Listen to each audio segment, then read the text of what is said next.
So imagine you go to an astrologer, right? You're hoping for some cosmic reassurance, maybe some good news. Yeah, exactly. You want to hear that everything is going to be fine. Right.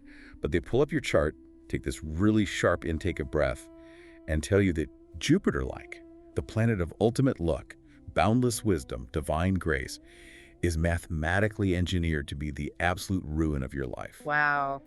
Yeah, that's a tough pill to swallow. And meanwhile, they tell you Saturn, the grim reaper of the zodiac, the planet of delays and grief and harsh physical labor, is somehow going to be your personal savior. It sounds completely backwards, doesn't it? It totally does. It is. I mean, how does the ultimate cosmic hero become your personal supervillain? Today, we're basically tearing up the basic rules of astrology. It is honestly the ultimate paradigm shift. You spend all this time learning the basic alphabet of astrology, right? Like the natural traits of the planets, only to realize that the universe has this entirely different grammar system that dictates how those planets actually behave in the real world. Yeah, we are definitely not looking at a static painting today. We are looking at this, diagnostic landscape of human destiny. So, welcome back. For you listening right now, if you've been tracking with us, consider this the grand culmination of our whole astrological journey. The big finale. Exactly. And we are not going to just, read off a dry list of rules or recite a glossary. We're here to unlock what genuinely feels like the ultimate cheat codes of a human life. Today's mission is part 5 of our deep dive into the Prediction Notes Junior Alacar, and we are getting into the Yoga Systems and Functional Application. Which is truly the heart of the matter. I mean, if you've been following along with the source material, you've gathered all the raw ingredients. Right, all the puzzle pieces. Exactly. You know what the planets represent in a vacuum. But, well, life doesn't happen in a vacuum. Today's about synthesis. It's about understanding how the geometric architecture of the sky, at your exact moment of birth, forces these planetary energies to interact. And the Sanskrit word yoga, which, in the West, we almost exclusively associate with, stretching on a mat in a gym. Downward dog, yeah. Right. But it actually translates to union or yoke. We're looking at how complex planetary alignments yoke together to create these really specific, unavoidable destiny patterns in a natal chart. We're basically moving from vocabulary to syntax today. I love that. And let's start by addressing that provocation you opened with. The idea that Jupiter can ruin you and Saturn can save you. Let's do it. So, this requires us to understand the difference between a planet's natural disposition and its functional assignment. Okay, let's unpack the mechanics of this. Right. Because the very first concept we need to tackle completely flips everything we thought we knew about the planets on its head. It really does. We have to talk about functional benefics and functional malefics. Up until now, we've learned the baseline, right? Jupiter and Venus are natural benefics. They represent sweetness, expansion, art, wisdom. Right, the good guys. And Saturn and Mars are natural malefics. They represent restriction, aggression, severing ties. And that baseline remains true, fundamentally. Jupiter will always carry the flavor of expansion and wisdom. Right. It's not going to suddenly act like Mars. Exactly.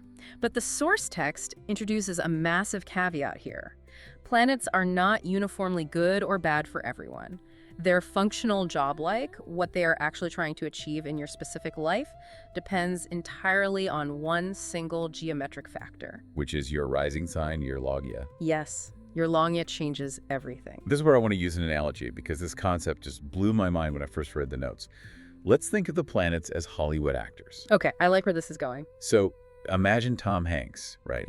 He is naturally sweet, lovable. He's basically America's dad. Classic Jupiter energy. Yes, he is our natural Jupiter.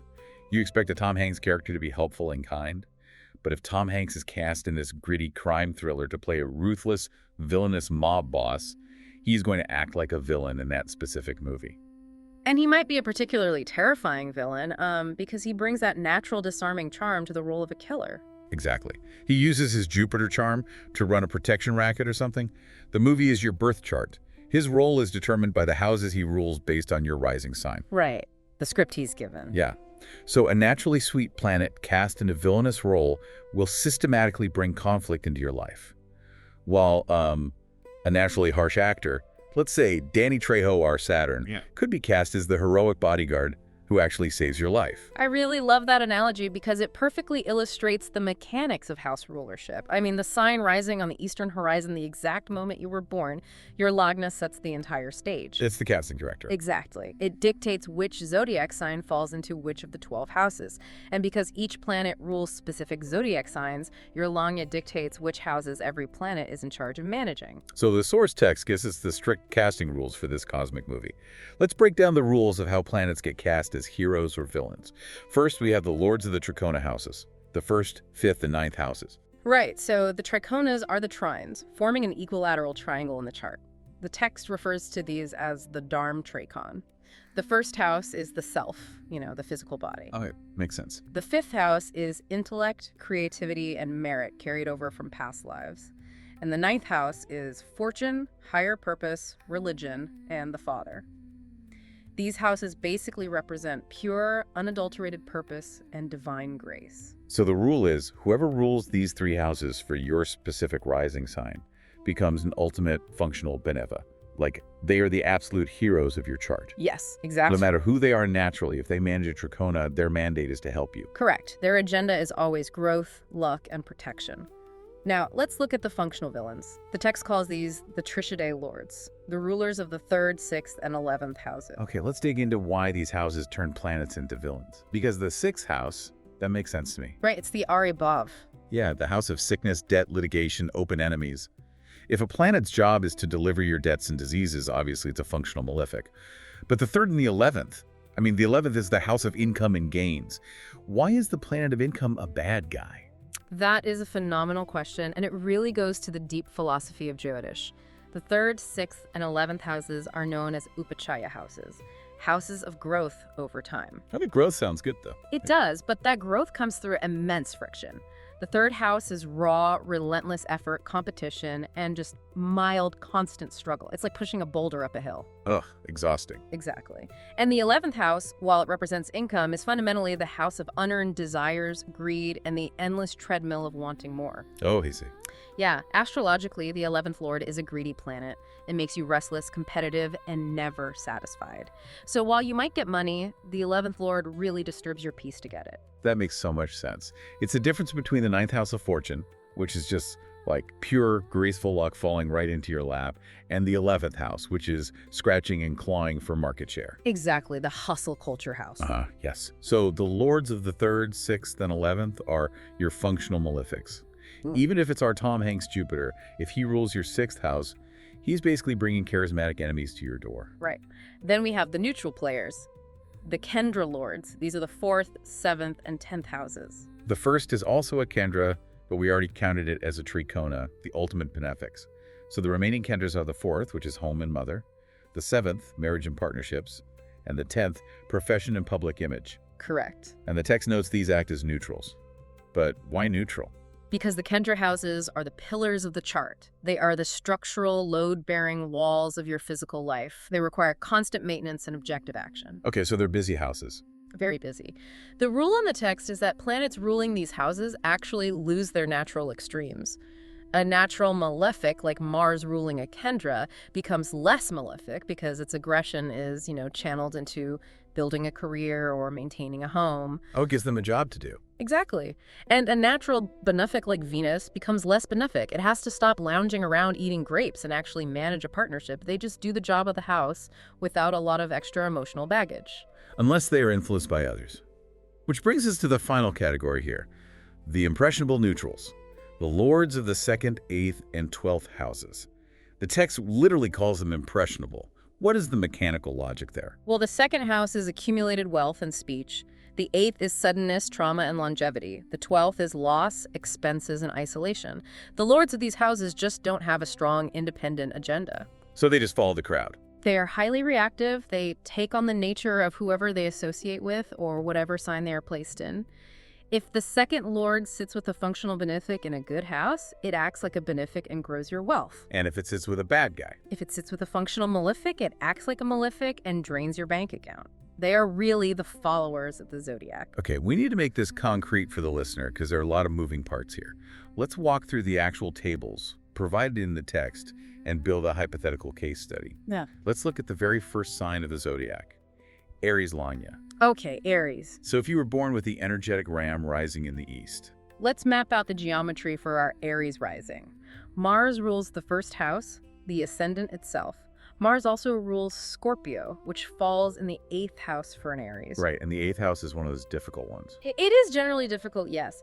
But because the first house is a trikona, a prime benefic house, the rule is that the first house rulership overrides the 8th. So Mars becomes a massive functional benefic for Aries. Oh, wow. Okay, so the text also says the sun is a benefic for Aries. If we trace the signs, the sun rules Leo. For an Aries rising, Leo sits perfectly in the 5th house. And the 5th is a trikona. Exactly. So the sun is a hero, and Jupiter rules Sagittarius, which falls in the 9th house, another trikona. So for an Aries person, Mars, Sun, and Jupiter are this ultimate dream team. Action, soul, and wisdom just working together seamlessly. Now look at the malefics for our Aries rising. Mercury and Saturn.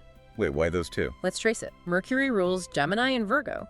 For an Aries, Gemini is the 3rd house of raw struggle, and Virgo is the 6th house of enemies and debt. Ah, both Christian houses. Exactly. So Mercury, which naturally represents intellect and communication, becomes a highly problematic planet for an Aries. That's fascinating. So an Aries might use their intellect, their Mercury, in a way that constantly generates conflict or litigation, which is that 6th house energy. Yes, they argue themselves into trouble. And Saturn rules Capricorn and Aquarius, which fall in the 10th and 11th houses for an Aries. The 11th is a Trishade house, making Saturn a functional malefic. It brings delays to their income and creates greed-based friction. Okay, but here is where we really prove the necessity of this entire system. Let's pivot to the very next sign. Taurus Loggia. This is where it gets really interesting. Yeah, let's look at Taurus, an earth sign ruled by Venus. According to the text, the benefics for Taurus are Venus, Mercury, and Saturn. Saturn, like the planet of misery, describing our notes as having red and depressed eyes, an emaciated body, and representing grief, is a benefic. Yes. For a Taurus rising, Saturn is the absolute best planet in the entire sky. That is wild. Let's trace the geometry again. Saturn rules Capricorn and Aquarius. For a Taurus rising, Capricorn falls in the 9th house of pure luck and fortune. Aquarius falls in the 10th house of career and public authority. Oh, wow. So Saturn rules a trikona, the 9th, and a kendra, the 10th, simultaneously. Exactly. And when a single planet rules a trine and a quadrant at the exact same time, it achieves a special status called a Yoga Karaka, a supreme functional benefic. A Yoga Karaka. Right. It perfectly blends divine luck with worldly action. For a Taurus, Saturn brings immense structure, unshakable power, and enduring success. The natural villain becomes the ultimate savior. And what about the natural hero, Jupiter? For a Taurus, the text lists the malefics as the Moon, Venus, and Jupiter. Jupiter is a malefic for a Taurus, the planet of divine knowledge. Trace the signs again. Jupiter rules Sagittarius and Pisces. For a Taurus, Sagittarius is the 8th house of sudden obstacles, chronic issues, and trauma, and Pisces is the 11th house of greedy desires and harsh friction. So Jupiter's natural expansive quality is actually applied to trauma and greed. Jupiter becomes highly problematic for a Taurus rising. A strong Jupiter in a Taurus chart might actually just expand their obstacles. That is nuts. And wait, Venus is listed as both a benefic and a malefic for Taurus in different contexts in these rules. It is a paradox, yes. Let me see if I have this right. Venus rules the 1st house, Taurus, making it a benefic. But it also rules Libra, which is the 6th house of enemies and disease. So Venus is incredibly complex for a Taurus. It's the lord of the self, but it also rules their debts. Exactly. They might be their own worst enemy, or their identity might be deeply tied to overcoming illnesses or conflicts. This completely rewrites how you should view a natal chart. I mean, if you pull up your chart and see a quote-unquote bad planet like Saturn, heavily prominent, you shouldn't panic.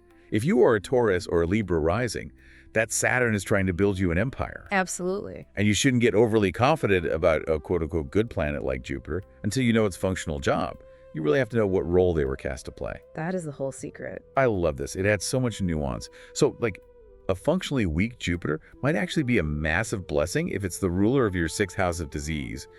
You want the ruler of your disease house to be weak. Let it have no energy to bring you debt. That is a brilliant point, and it perfectly previews a concept we will dissect later on, the paradox of power, where weak planets actually create strong results. Right. Okay, so now we know how to identify our cast of characters. We know our heroes and our villains based on our rising sign. But a chart isn't just a list of actors. It's a script. It's an entire play. Yeah. These planets are interacting. They are sitting in each other's houses, staring at each other across the sky, swapping energy. To make sense of the millions of possible combinations, the source text gives us this brilliant mnemonic framework. Let's move into section 2 and decode the D.A.R.E.S framework. D.A.R.E.S. This framework is an incredibly efficient way to categorize the massive web of planetary yogas. And again, just to remind everyone, a yoga in this context is a specific mathematical alignment of planets that creates a guaranteed thematic result in a person's life. We are literally going to map out a human life through this framework. Let's start with the foundation of material survival. D stands for Dhan Yoga, the yoga of wealth. This is, inevitably, the first thing people look for when they consult an astrologer. Dhan means wealth, money, and accumulated assets. Naturally. Show me the money. Exactly. And the text lays out an exact circuit board for wealth. Dhan yogas are formed from combinations involving the lords of the 1st, 2nd, 5th, 9th, and 11th houses. Let's explore why this circuit works, because it's so incredibly logical based on the house significations from our earlier deep dives. Walk us through it. Okay, so the first house is the self-tanubhav. It's the engine of the car. The second house is kutum and Dhan accumulated wealth, savings, the bank account. The 5th is Santan and Purv Punya, investments, speculation, and intellectual creations. Right, the assets. The 9th is Bhagyapav, sheer fortunes and divine luck. And the 11th is Labhav, regular income, cash flow, and fulfillment of desires. Exactly. When the planets that rule these specific houses interact, they create a closed, continuous circuit of wealth generation. Like wiring a house. Very much so. The text specifies 3 mechanical ways these planets can interact to complete the circuit. First, through exchange meaning, for example, the Lord of the 2nd is sitting in the 11th house, and the Lord of the 11th is sitting in the 2nd house. It's like having your savings account manager and your income generator sharing each other's offices. The money just flows back and forth effortlessly. Yes. The second way is through conjunction, meaning 2 of these lords are sitting physically together in the exact same house. And the third is through mutual aspect. They are sitting exactly opposite each other in the chart, constantly exchanging direct visual energy. Okay, so if the Lord of your 5th house of investments is sitting right next to the Lord of your 9th house of luck, you have a massive Dhan yoga. A huge one, yes. You are probably going to be incredibly successful in the stock market or speculative ventures just because the geometry of your chart guarantees that your investments and your luck are permanently yoked together. And importantly, the text notes that it almost doesn't matter which house they are sitting in when they form this conjunction. The combination itself is so potent that it generates financial prosperity regardless of the backdrop. Wow, okay. So we've mapped out how money flows with Dhan Yoga, securing our material needs. But, wealth rarely exists in a vacuum. The text immediately forces us to confront the inevitable friction of life, which brings us to the physical and mental toll this takes. Moving to AI in D.A.R.E.S, Arishta Yoga. Challenges, suffering, and health issues. Right, because astrology is not toxic positivity. It reflects the stark reality of human suffering, and Arishta Yogas map that out mechanically. Arishta means struggle, adversity, or misfortune. And how these happen. According to the text, these occur primarily when the Langya Lord, the ruler of your 1st house, the planet that represents your actual physical body and vitality, is placed in the difficult trick houses, the 6th, 8th, or 12th. Let's think about the logic here. If the planet that acts as the avatar for your physical body is parked in the 6th house of sickness, or the 8th house of chronic illness, trauma, and obstruction, or the 12th house of hospitals, confinement, and loss. It's a rough neighborhood. Yeah, that's going to manifest as literal physical breakdowns, or a life marked by intense circumstantial struggle. Your avatar is literally living in a war zone. The text also specifically isolates the moon in this context. The moon represents the mind, the emotional body, the localized consciousness. Okay, so if the moon is in those houses. If the moon is placed in the 6th, 8th, or 12th house and is under the influence of malefic planets, it creates a severe Arishta yoga. It points to profound mental distress, anxiety, or a fragile emotional constitution. The mind is constantly dealing with the themes of debt, trauma, or isolation. Man, this sounds incredibly grim. Like if someone sees their Langya Lord in the 8th house, they might assume they're just doomed to a life of misery. It can feel that way, certainly. But this is why I respect this source text so much. It doesn't just hand you a fatalistic diagnosis and walk away. It immediately provides this really comprehensive list of relief conditions. The bunga. Right. The universe almost always engineers a parachute into the chart. It does. Jyotish is not deterministic fatalism. It is a map of karmic probabilities, and karma has balancing forces. The text lists several mechanical reliefs, Bhanga for an Arishta Yoga. For instance, if you have natural benefics powerfully placed in the Kendra houses, the 1st, 4th, 7th, or 10th. Wait, let's unpack why that works. Yes. If my physical body is struggling in the 8th house, how does a benefic in the 4th house actually help me? Remember what the Kendras are. They are the structural pillars of your life. The 4th is your home and inner peace. The 7th is your spouse and partners. Okay, I'm following. If you have powerful, naturally sweet planets like Venus or Mercury in those pillars, it means that even while you are going through a physical health crisis, the 8th house Arishta, you have an incredibly supportive home environment, a loving spouse who cares for you, and a stable foundation that prevents a total collapse. Oh, wow. The pillars hold the roof up while the floor is shaking. I love that. The suffering is basically mitigated by the environment. My absolute favorite relief mentioned in the text is strong Jupiter in a Kendra, or strong Jupiter and a Kendra from the moon or aspecting the moon. Jupiter to the rescue. Yeah. Jupiter is the great protector. The notes say Jupiter represents Lord Shiva and doesn't mind making sacrifices. It has a forgiving disposition. So if that giant protective planet is powerfully placed, it can just cancel out the negative effects of the Arishta Yoga. It's the equivalent of having an incredibly skilled, world-renowned doctor on speed dial when you get a terrifying diagnosis. The illness, the Arishta, still appears, but the strong Jupiter ensures you find the exact right treatment, maintain a philosophical optimism through the process, and ultimately recover. Jupiter acts as the cosmic immune system. That is so comforting. Okay, so D is Dawn, wealth. A is Arishta, struggle. We survive the struggle and we strive for authority. R is for Raj Yoga, power, status, and command. Raj Yoga translates to royal union. This is the hallmark of kings, historical leaders, modern-day CEOs, and people who rise to significant, undeniable prominence. The heavy hitters. Exactly. The mathematical formula here is very specific, very elegant, and reveals the core philosophy of action in Vedic astrology. A Raj Yoga is formed exclusively when the lords of the Kendra houses, the 1st, 4th, 7th, 10th, combine with the lords of the Trikona houses, the 1st, 5th, 9th. Let's dissect the mechanics of why this combination creates a king. Because the Kendra houses, as we established, are the pillars. They require action. They're dynamic. Very dynamic. The 10th is your career and how the public sees you. The 4th is your homeland and your masses. The 7th is your interaction with the marketplace. You have to sweat to make a Kendra work. Correct. Action and dynamic effort. Now look at the Trikona houses. They represent pure luck, divine grace, past life merit, innate wisdom, and higher purpose. They are passive gifts from the universe. Okay, so when they meet, So when you combine a Kendra Lord with a Trikona Lord, you are mechanically blending dynamic action in the physical world with pure, unadulterated, divine luck. action meets purpose. Effort is suddenly injected with destiny.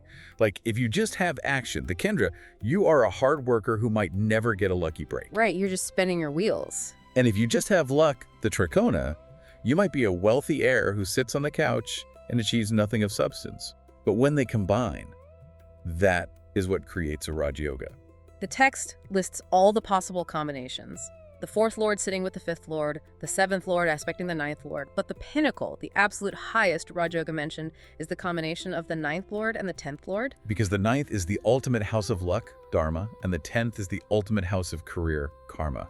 It's literally called the Dharma Karma Adhipati Yoga. Yes. When the Lord of Fortune sits with the Lord of Profession, the native's career is blessed with continuous, almost frictionless elevation. People with strong 9th and 10th Raj Yogas often find themselves elevated into positions of authority almost effortlessly, as if the universe is actively clearing the path for them and paving it with gold. Sign me up for that one. Okay, so we have wealth, we have struggle, we have power, but life is rarely clean. Usually to get power or wealth, we have to make compromises. That brings us to E in D.A.R.E.S. exchange yogas, also known as Parivartan yogas. These are fascinating. I want to upgrade an analogy here. A basic way to look at this is two planets deciding to swap houses. Planet A sits in planet B's sign, and planet B sits in planet A's sign. That is the literal mechanical geometry. They are mutually hosted by each other, which creates a powerful, inextricable, permanent link between the two houses involved. But it's not just a vacation swap, right? It's like swapping houses, but taking all your professional baggage and neuroses with you. Oh, absolutely. The text highlights two specific types of exchanges that create intense friction: the Kali Yoga and the Danya Yoga. Let's look at the Kali Yoga first. It happens when the third house lord exchanges with any other house lord except the 6th, 8th, or 12th. Let's apply the baggage analogy. The third house is a Trisha Day house. Its baggage is immense effort, raw courage, competition, and constant struggle. Now let's say the third lord exchanges with the 9th house lord of luck. The lord of struggle is living in the house of luck, and the lord of luck is living in the house of struggle. Oh man. So what happens to the person? It means the person's luck is directly and permanently tethered to their own relentless effort. They will never just win the lottery. They have to work incredibly, exhaustingly hard, and then, and only then, the luck activates. That sounds exhausting. There is a constant friction, a push and pull between wanting things to be easy and realizing they must fight for every single inch. And then there's the Danya Yoga, which honestly sounds even more intense. Danya implies poverty, misery, or a pitiable state. This happens when the lords of the most difficult houses, the 6th, 8th, or 12th exchange with any other house lord. Let's create a scenario here. Let's say the lord of the 10th house of career exchanges with the lord of the 12th house of loss, isolation, and foreign lands. The CEO and the hermit swap houses. Right, so the person's career, the 10th, is now inextricably linked to themes of loss or isolation, the 12th. It's like trying to run a Fortune 500 company from a silent meditation retreat. Perfect way to put it. The environments are actively clashing. So what's the real-world effect? Well, the person might face constant, inexplicable setbacks in their profession. Every time they reach the top, the 12th house energy forces a loss. Or alternatively, they might find success, but only by working in a 12th house environment, running a hospital, working in a prison system, or constantly traveling in foreign countries where they feel isolated. Wow. Psychologically, it causes friction. There is a sense of constantly needing to plug leaks in the boat. If you have the lord of the 2nd house of accumulated wealth swapping with the 8th house of sudden trauma and chronic obstruction, your finances are going to be an absolute roller coaster of sudden windfalls and devastating bankruptcies. The exchange ties the fate of the two houses together permanently. Which brings us to the final letter of our D.A.R.E.S framework, S special yogas. And this seamlessly transitions us into section 3, the luminaries. Because these special yogas aren't just about combining house lords, they are about the planets themselves and the unique geometry they form in the sky. The text divides these into yogas formed around the moon and yogas formed around the sun. This is where we shift from the circumstantial events of your life to the deep internal architecture of your consciousness. The luminaries, the sun and the moon, are the two eyes of the chart. Let's look at the moon first. In our notes, the moon is described as having an auspicious appearance, a round and cold body, ruling mental faculties, imagination, and the mind itself. If the moon is the mind, then lunar yogas describe the architecture of your inner world. Like, how do you process reality? What are your psychological guardrails? Precisely. Let's look at the mechanical extremes here. Mm-hmm. The text describes a legendary combination called the Gaj-Khezri Yoga. It translates to the elephant and the lion. This happens when Jupiter is in a Kendra, so the 1st, 4th, 7th, or 10th house from the moon. Not from the ascendant, but counting from wherever the moon is placed. Okay, wait. Why does that angle matter so much psychologically? Think about the 4th house from the moon, for example. The 4th house is the foundation. If Jupiter, the planet of wisdom, divine knowledge, and boundless optimism, is in the foundational angle to the mind, it means wisdom is literally the bedrock of the person's consciousness. Well, that's beautiful. When they face a crisis, their mind doesn't collapse. It falls back on philosophy, higher understanding, and faith. People with Gaj-Khezri have an aura of deep inner resilience. They are the calm in the storm because their mind is structurally anchored by Jupiter. That is the ultimate mental support system. But then the text outlines the exact opposite, the dark side of the lunar yogas, the Chemdrum yoga. I looked at the mathematical conditions for this and it honestly gave me chills. It is intense. Chemdrum occurs when there are no planets in the 2nd house from the moon and no planets in the 12th house from the moon, meaning the moon is totally alone in the sky. Let's visualize the mechanics of this. If we think of the planets in the houses directly adjacent to the moon, the 2nd and 12th, as the scaffolding, the guardrails, or the resource banks for the mind. Chemdrum yoga means that those guardrails have been entirely removed. The mind is operating in a total vacuum. The text notes that this causes isolation. The moon is a receptive, watery, impressionable planet. It needs support. It needs something to reflect. When it's flanked by emptiness, the person can feel a profound existential loneliness, even if they are married and surrounded by a loving family.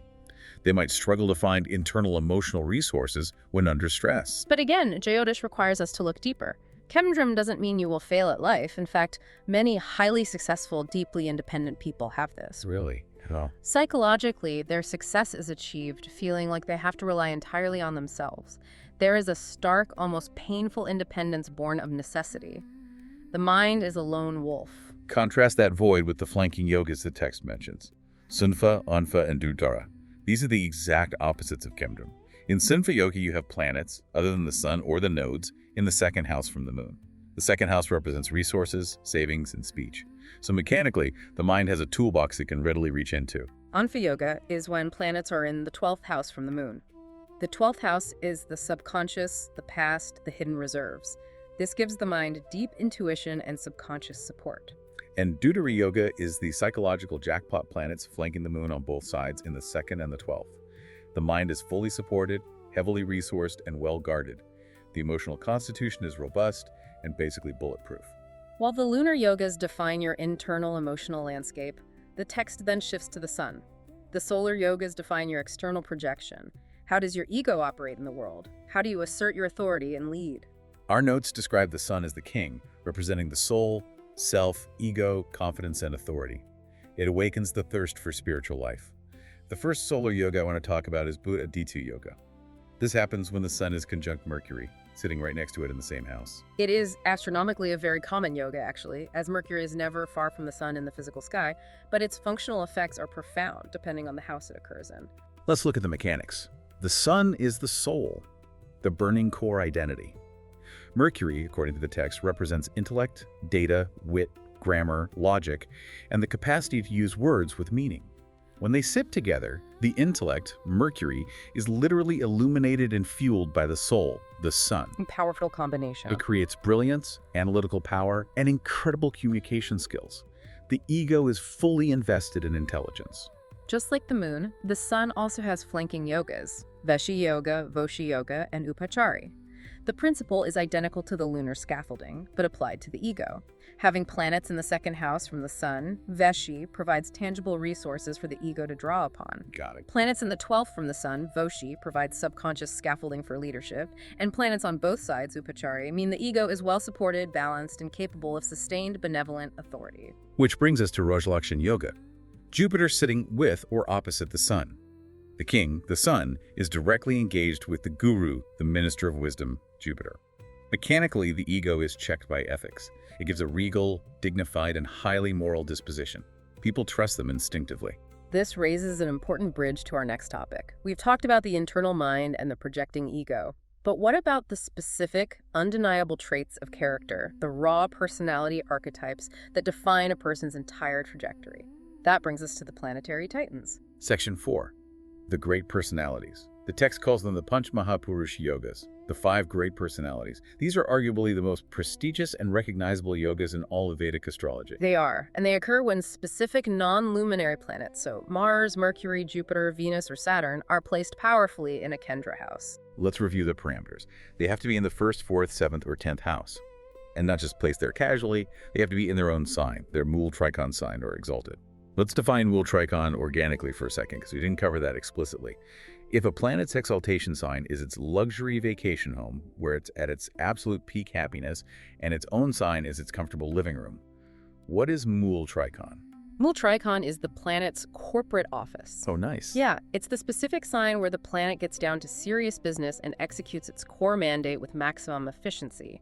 So for a Panchmahapurush yoga to form, the planet must be in its living room, its office, or its peak vacation home.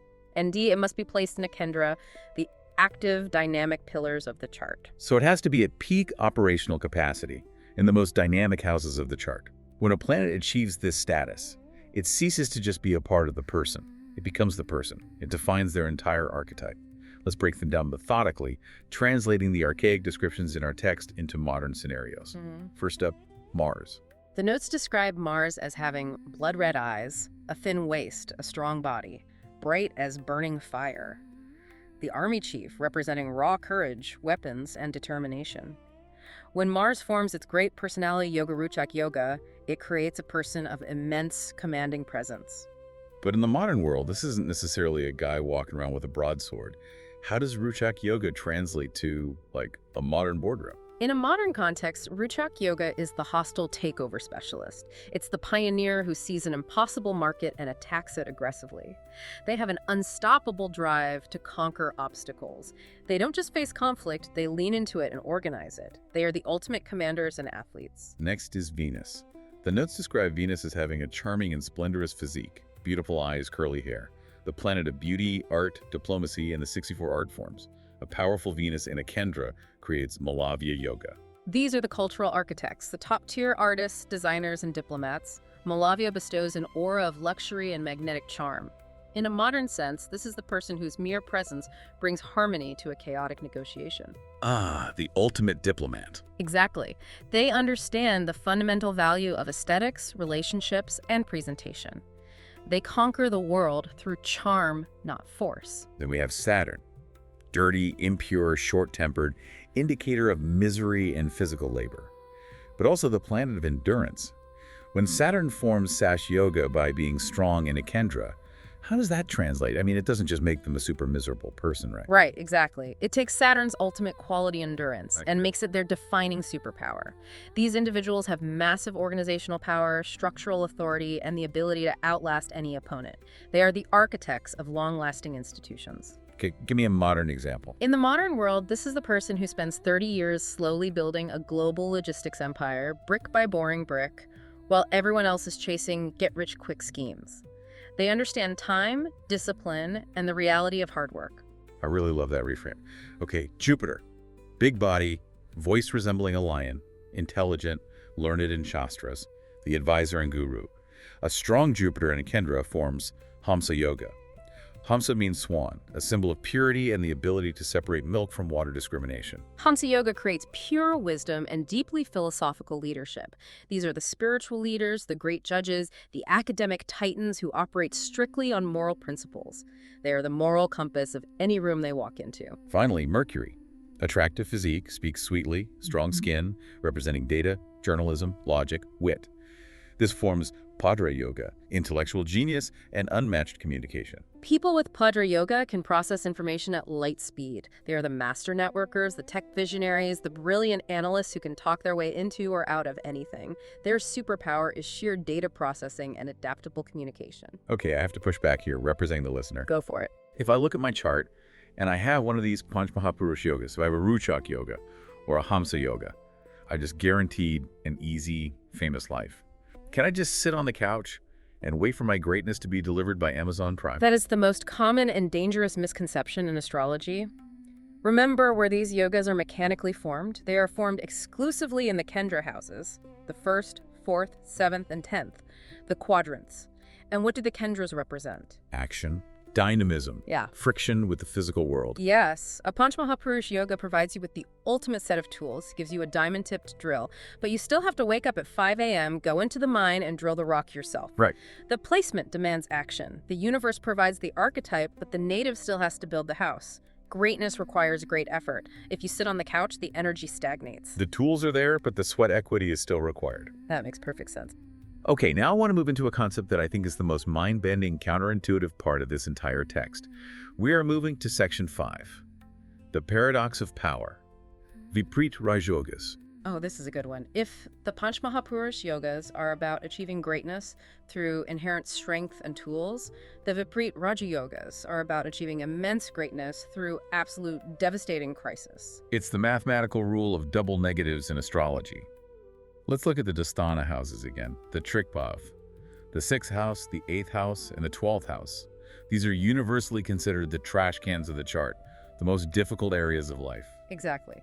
The 6th is disease, debt, and enemies. The 8th is obstruction, hidden trauma, sudden chronic illness, and near-death experiences. The 12th is massive expenses, confined in exile hospitals, and profound loss. Basically, the houses you usually want to avoid at all costs. But the text reveals this incredible secret. What happens mechanically when the lords of these 3 terrible houses interact exclusively with each other? This is the underlying logic of Vipreet Raj Yoga. A minus times a minus mathematically equals a plus. A double negative. Yes. When the lords of debt, trauma, and loss occupy each other's houses, and only each other's houses, without any interference or help from benefic planets, they effectively cancel out their negative impacts. They lock each other in a room and destroy each other's ability to cause harm to the native. The text breaks this down into 3 specific Vipreet Yogas. Let's trace the geometry for each. The first is harsh yoga. Harsh yoga occurs when the 6th lord of disease and enemies is placed in the 8th house of trauma and death, or vice versa, the 8th lord in the 6th. Wait, so if I have the lord of disease sitting in the house of death, that's good. Mechanically, the disease and debt of the 6th house is obstructed and killed by the 8th house. The result? The person actually becomes immune to enemies and diseases. Their competitors are suddenly wiped out by unforeseen circumstances. Harsh translates to joy or happiness, which, ironically, comes from the sudden defeat of one's adversaries. That is wild.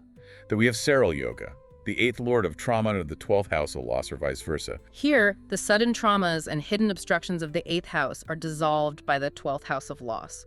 The person essentially loses their trauma. They lose their trauma. Wow. Their bad luck goes into exile. They gain extreme longevity, become deeply intuitive, and can build massive success, often by researching hidden things, the 8th house, in isolated foreign environments, the 12th house. And finally, Venal Yoga, the 12th lord of loss in the 6th house of enemies, or vice versa. The expenses and confinements of the 12th are defeated by the competitive drive of the 6th. The native becomes highly independent, free from debts, and usually accumulates massive wealth by capitalizing on the losses or debts of others. Let's put this in context for the listener. If you were listening to this and you've ever watched a documentary about someone who builds an empire immediately after a total humiliating public bankruptcy, or how a public figure rises to massive untouchable power right after surviving the worst, most traumatic life crisis imaginable, you are looking at the mechanics of a Vipreet Raj Yoga in action. It is the astrological equivalent of rising from the ashes. But here is the critical psychological friction. The crisis is the necessary catalyst. Without the trauma, the power never activates. You can't just skip to the good part. No, the immense pressure of those difficult houses essentially creates a diamond. But the native must go through the fire first. They must experience the 8th house trauma before the 12th house dissolves it.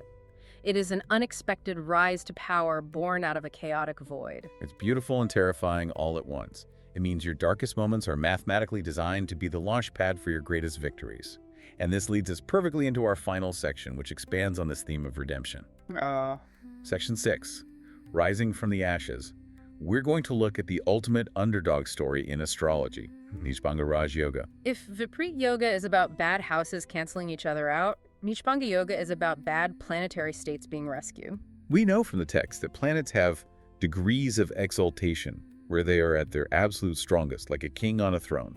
For example, the sun is exalted in Aries, and they have degrees of debilitation where they are at their absolute weakest, totally depleted of energy. The sun is debilitated in Libra. When a planet is debilitated, it's struggling.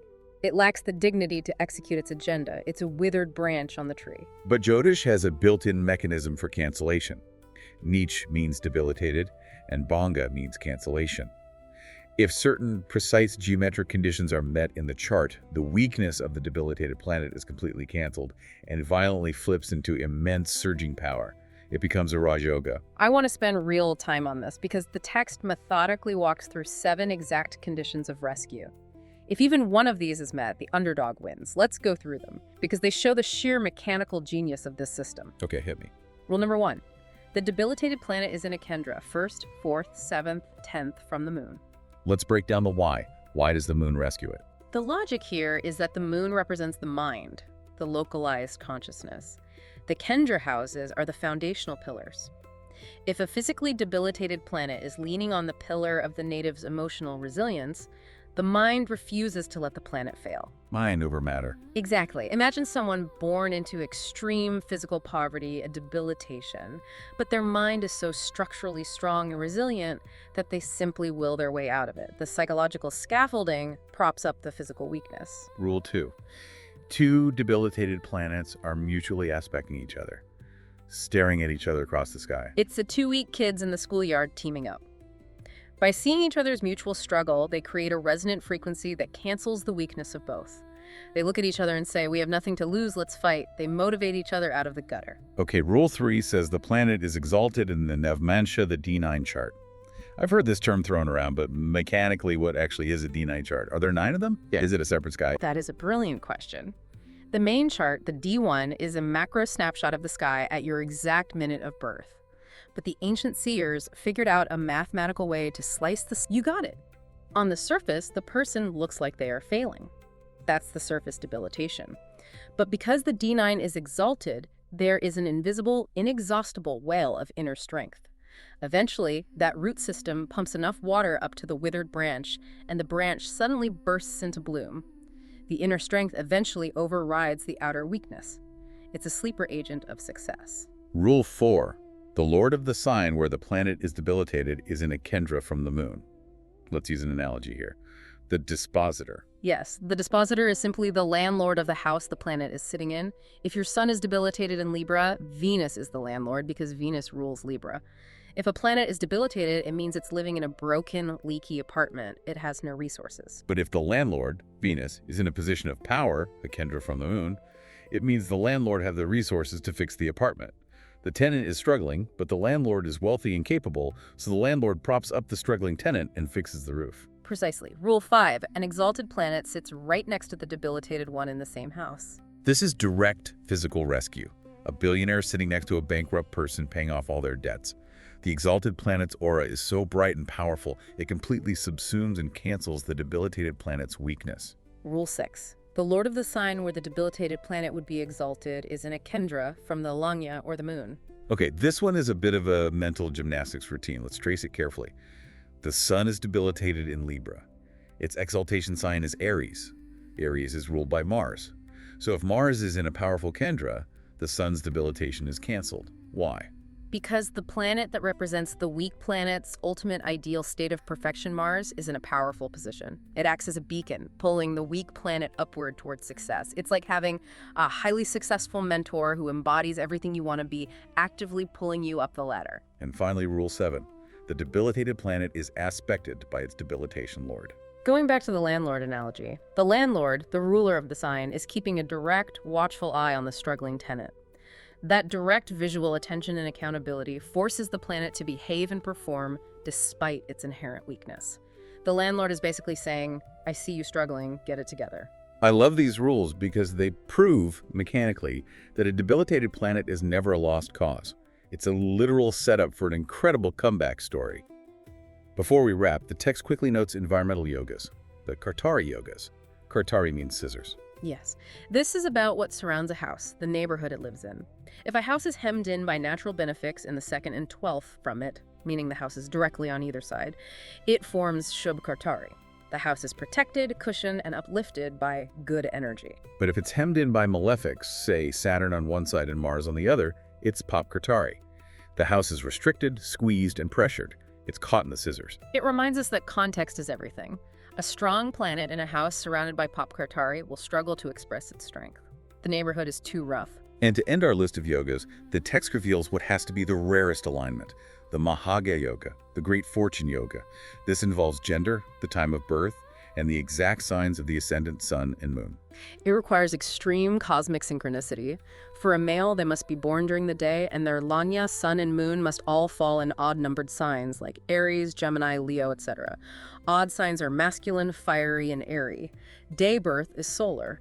It's a perfect alignment of outward masculine energy. And for females, it's the exact mirror. They must be born at night, and their Lagna, sun, and moon must all fall in even-numbered signs. Taurus, Cancer, Virgo. Night is lunar. Even signs are feminine, earthy, and watery. When this happens, it is said to grant unparalleled fortune, character, and success. Mechanically, there is zero elemental resistance between their soul, the sun, their mind, the moon, their physical body, the Lagna, and the time of their arrival on Earth. The geometry is perfectly flush. It is the ultimate cosmic jackpot. So what does this all mean? We've covered functional benefics, the D.A.R.E.S framework mapping our wealth and struggles, the mental architecture of the luminaries, the great personalities, the paradox of Vipreet, and the rescue of Neechbhanga. We started by asking how Jupiter could be a villain. And the triumphant theme of this deep dive is that your astrological chart is a highly responsive, mathematically complex ecosystem. It's not a static death sentence, it is a living machine. Exactly. A debilitated planet isn't a failure. It might just be a Neechbhanga waiting to launch a comeback story.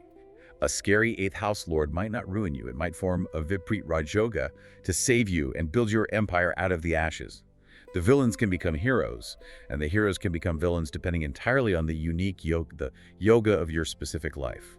We spent this entire time talking about how these geometric alignments shape your single lifetime, how the script is written for you. But as we close, I want to introduce a totally fresh philosophical angle that the text hints at regarding proof punya or past life merit. Oh, this is the deep end of the pool. It is. If your current chart, your specific descendant, your functional malefics, your Neechbhanga rescues, is just the mathematical geometric output of your past actions, it leaves you with a staggering thought. You aren't just living out a predetermined movie right now. The struggles you endure and how you react to them today, how you handle your 8th house trauma, how you utilize your Panchmahapurush tools, are actively writing the script for your next birth chart. So we aren't just the actors in the movie. By how we play the role today, we are the directors actively writing the script for the sequel. The geometry of the sky is just reacting to us. I encourage you to look at your own sources, look at your own life, and realize that you are holding the pen. Thank you for joining us on this ultimate deep dive into Jyotish.